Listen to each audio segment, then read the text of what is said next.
Welcome back to Inherited Dawn, a One Piece podcast. We are breaking down Chapter 207, Nightmare. And Robin, what a perfectly named chapter. It truly is. Just when you think the light is about to break through, the shadow deepens. It's a masterclass in emotional manipulation from Oda.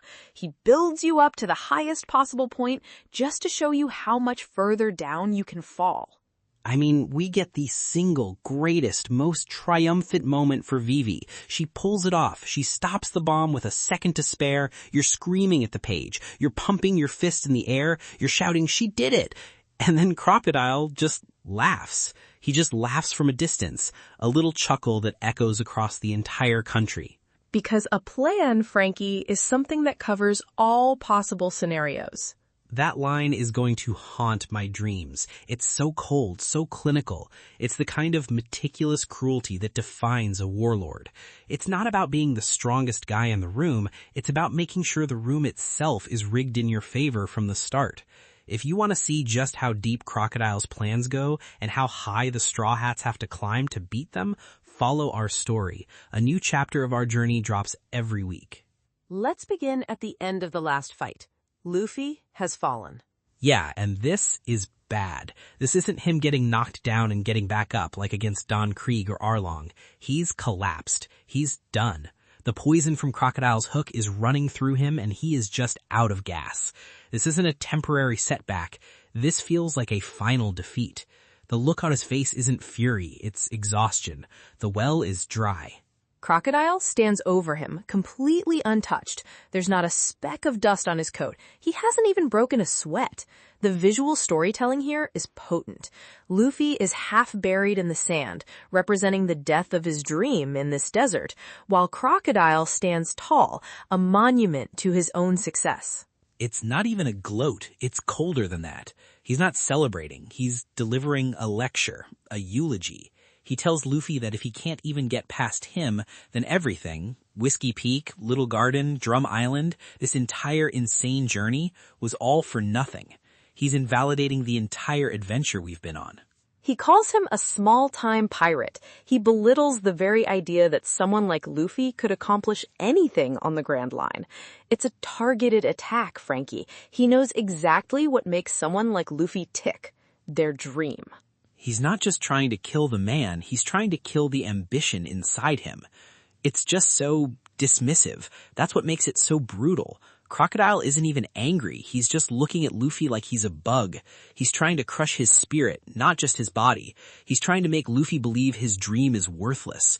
He's saying, "I've seen 100 pirates just like you, with that same stupid look in their eyes. They all end up like this, dried out and forgotten in the sand." It's absolutely devastating. It feels deeply personal. When a villain talks like that, it's usually because they're projecting. He sees a reflection of a past self in Luffy, a rookie with big dreams, a powerful devil fruit, and a reckless determination, and he has nothing but contempt for it. He sees that fire and wants to snuff it out because it reminds him of his own failure. Because he failed. He must have. I get the sense he ran into someone like Whitebeard and got absolutely humbled. You don't just challenge the strongest pirates in the world and come away unscathed. That's where he lost his hand. That's where his dream died. And now he can't stand seeing that same fire in someone else. It's like a jaded old man yelling at kids to get off his lawn, except the lawn is the Grand Line and he's yelling at them to give up on their entire lives. His solution was to pivot. He couldn't become the king, so he would build a different kind of kingdom, one built on secrets, lies, and military power, the ancient weapon Pluton. He traded an impossible dream for a tangible, achievable goal, and in his mind, that makes him smarter, more realistic. He wants to prove that kind of ambition is pointless, so he leaves Luffy dehydrating in the sand, completely broken, and turns his attention back to Alubarna. He doesn't even grant him the dignity of a final blow, he just leaves him to fade away. While that's happening, the clock is ticking down in the city square. The focus shifts to the clock tower where the cannon is aimed, a cannon designed to wipe out the entire plaza, rebels and royal army alike, in one swant fell swoop, a final bloody punctuation mark to his civil war. Zoro, Chopper, and Vivi are at the base.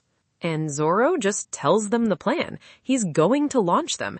It's not a question. It's not a debate. It is a statement of fact. This is what is happening now. I love this so much. Zoro is already a wreck. He's got that massive gash from Mr. One that should have killed him. He's bleeding from a dozen other places. He can barely stand. But his solution is just, I'll handle it. He doesn't have a clever trick or a special technique. He just has raw, unbelievable grit. He picks up Chopper, who's holding Vivi, and just gets ready to throw them. It's the most brute force, idiotic, and absolutely perfect Zoro plan ever. It speaks to the absolute trust the crew has in each other's roles. Zoro knows he can't disarm a bomb or fly. His job is strength. His job is to clear the path, no matter the cost to himself. He is the immovable object and the unstoppable force. But Mr. Seven and Miss Father's Day are still up there, the sniper pair. Their whole gimmick is being incredible shots with their weird, stylized guns. They open fire. And Zoro doesn't even flinch. He doesn't try to dodge. He doesn't have time. He just takes the bullets. He turns his back to them, widens his stance, and lets the shots slam into him. He uses his own body as a shield to make sure Vivi and Chopper can get up there. That is Luffy's right-hand man. That is the absolute foundation of the crew's strength. He will not break. He is the living embodiment of the promise he made to Luffy after his defeat to Mihawk. I will never lose again. That includes losing here. That's what it means to be the one holding it all together. He's the guy who will literally stand in the line of fire for everyone else. He's the wall that protects the rest of the crew so they can do their jobs. Super manly, super dependable. He launches them, and Chopper does something brilliant. He's in his heavy point, his big, strong form, to have the mass to be thrown properly. He's essentially the cannonball in Zoro's plan. And the second he's in the air, he uses Zoro's momentum and adds his own. He throws Vivi with all his might, giving her that final push to the top of the tower. It's a perfect relay. Zoro to Chopper, Chopper to Vivi, each one carrying the hope of the kingdom a little further. Then, mid-air, he transforms. He shifts back to his tiny brain point form, making himself a much smaller target, and the next volley of shots just zips right past him. It's an incredible display of strategic devil fruit usage. That's our doctor. That's the tactical mind under all that fluff. He used his devil fruit not just for raw power, but for utility and strategy. Strength, then speed and evasion. It's perfect. He did his part of the job. He knew he'd be targeted after the throw, and he had a plan for it. It's not just a cute transformation, it's a life-saving tactical decision made in a split second. The chain of trust. Zoro trusts his body can take the hits. He trusts Chopper to make the throw, and Chopper trusts Vivi to finish the job. Now it's all on her. The entire fate of her country is literally in her hands as she soars through the air. 3 seconds on the clock. Vivi is flying through the air, right at the 2 Baroque Works agents. They've got their guns trained on her. They think she's just a helpless princess, an easy target. And she uses her Kujaki string slashers, those little wire blades on her fingers. We've seen her use them before, but never like this. She does this move called the run back. It's almost like she's dancing in the air. She whips them around and uses them to change her trajectory, dodging their shots and slamming right into them, knocking them clean off the tower, in one move. She takes out 2 trained assassins while flying through the air like a cannonball. It's the culmination of her entire journey. She's not just using a weapon, she's mastered it. The move itself, the run back, feels symbolic. She's running back to save her kingdom, running back to the person she was always meant to be. She defeated 2 assassins mid-air while flying toward a bomb that's about to explode.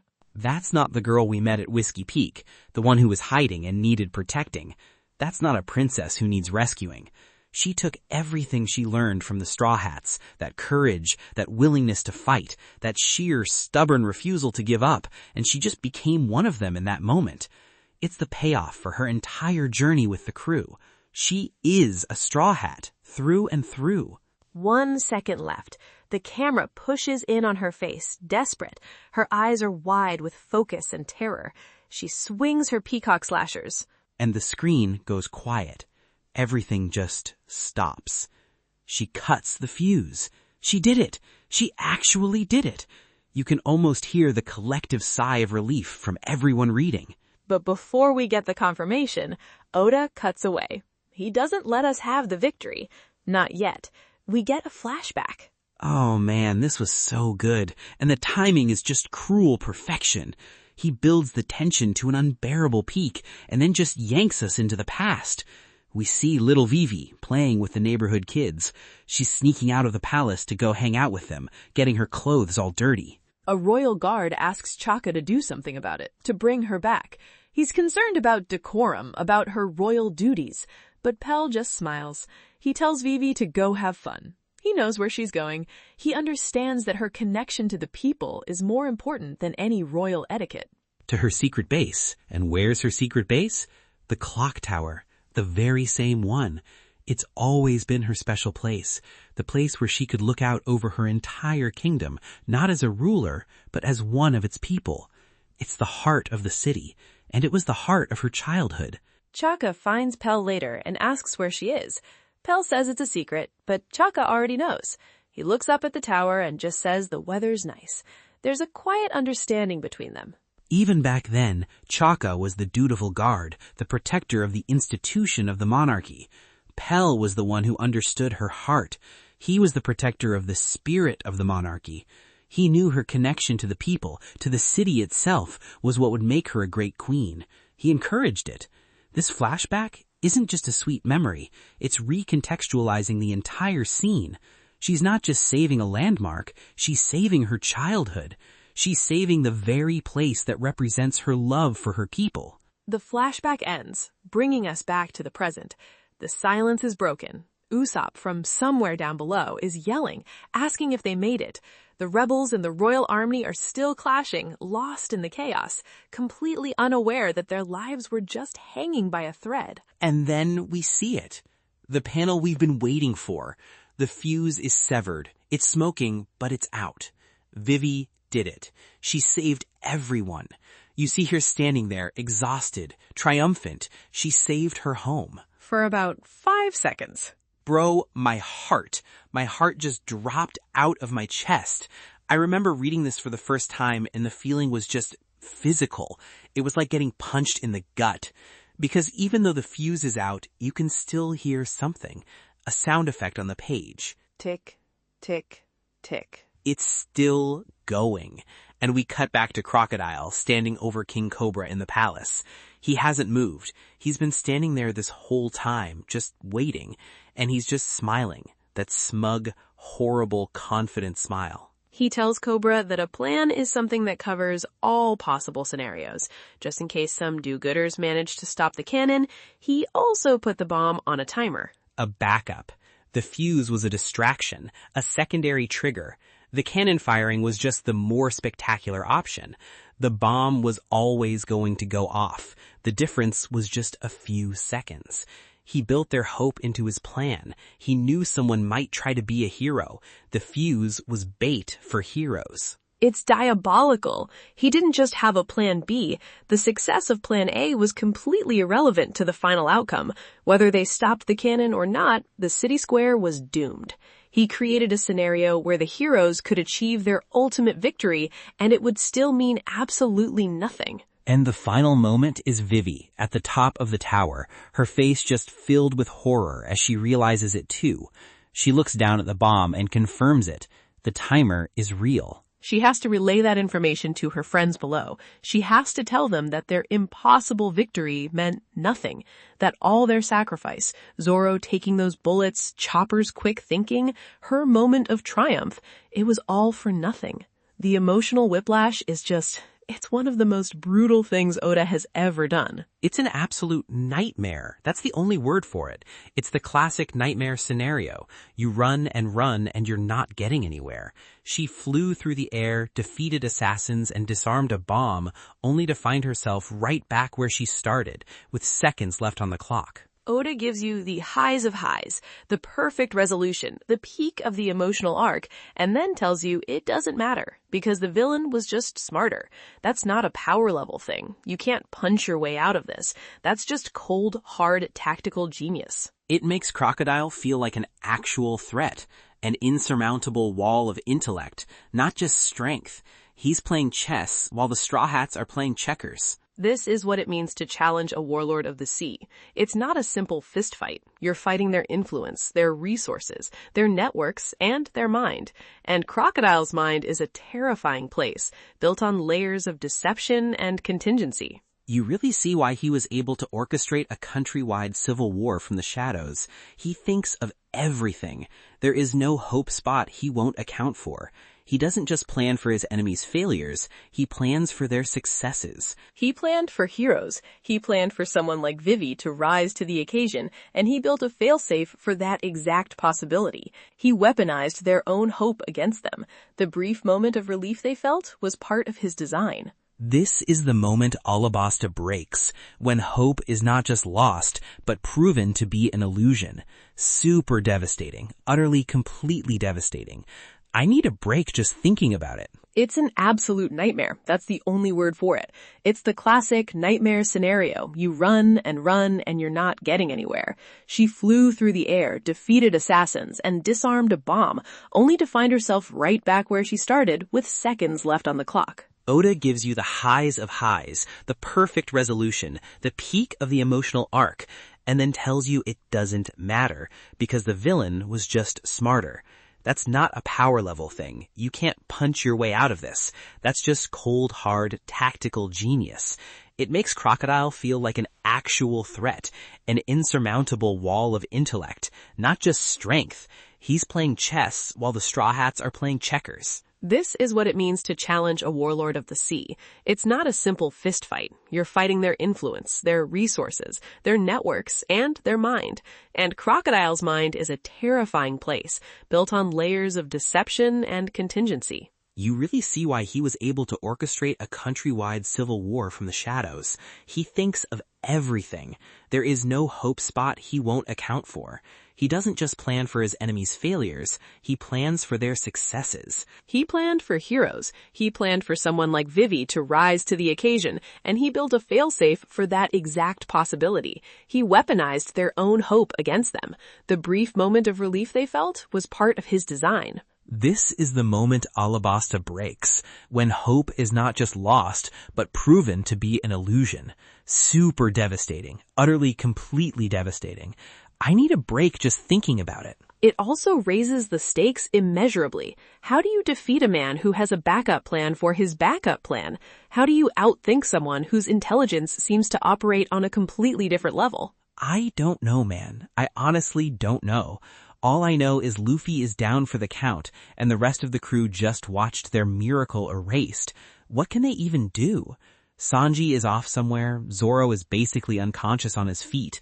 They're all scattered and broken. It seems like we're out of options. Speaking of options, let's look at Oda's author comment for the week. Maybe he'll give us some hope there. Okay. He says, right now I'm in the middle of trying to memorize all the names of the morning musume.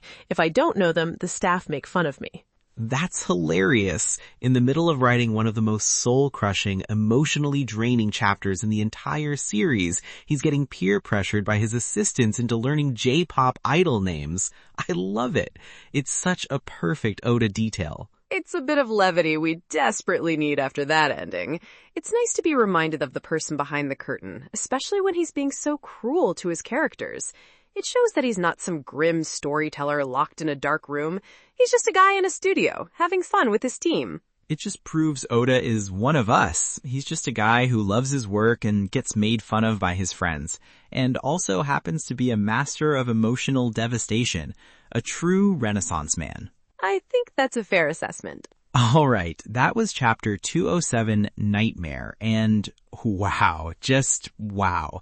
The whiplash on this one is an all-timer. I feel like I need to go lie down.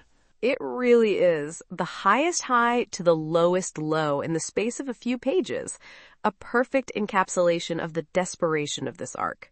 Crocodile's line about a plan covering all scenarios is going to stick with me. It's such a perfect villain philosophy.